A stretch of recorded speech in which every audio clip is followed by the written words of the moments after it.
Hi everyone, this is Ray with the education team from Swirlydoos Kit Club, and today I'm going to be sharing with you a chipboard technique. I'm right in the middle of a layout. I've got all of my colors and everything that I have set up. The only thing that's missing is my chipboard, and so I want to be able to color that, and I want to incorporate all of the colors that I already have in the layout.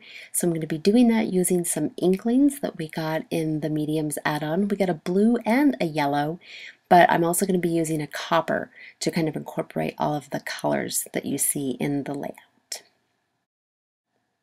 My first step for this technique is to color the entire piece of chipboard with gesso, and I'm going over it kind of thickly. I'm not really paying attention to an even coat.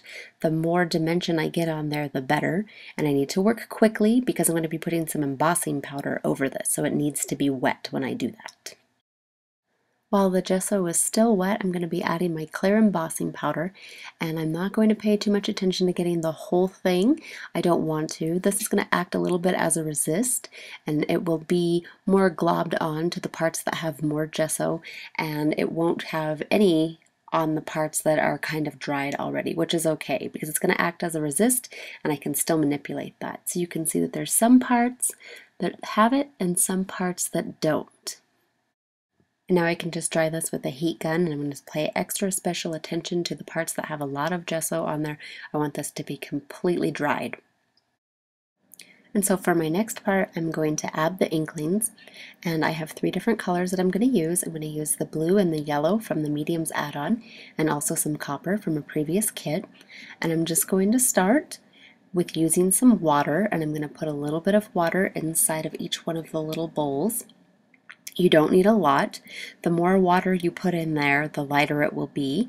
So if you put just like that amount right there, you'll get a pretty decent coverage in there. You can just keep swirling it around until you get the color that you want.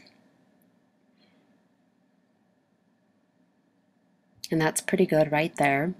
So I'm just going to start adding it to the chipboard. And all of the parts that have the clear embossing powder are going to act as a resist. Some of the color will stay on there, and that's pretty nice because you can manipulate that with a heat gun, which I'll show you in a minute. And now I have pretty much as much blue as I want on there. Remember, I have 2 other colors that I'm going to be putting on. I can go ahead and use a heat gun to make sure that this part is going to stay. So my next color is the copper, and I'm really going to be going over the embossed powdered look. So what I need to do here is I need to make sure that as much brown as I can get on there, I need to hit it with a heat gun to make sure that it stays on. Painting while I'm using the heat gun really makes this color stick. And so I can use the gold also while I'm using the heat gun, and that makes it for a really nice accent because I didn't put a lot of water in there, and so the gold is really going to stand out.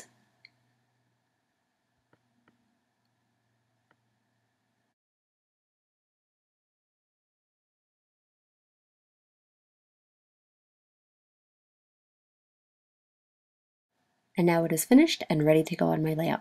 I hope you enjoyed the video. Go ahead and go to swirlydoos.com to check out many more tutorials, and be sure to like us on Facebook. Thanks for watching.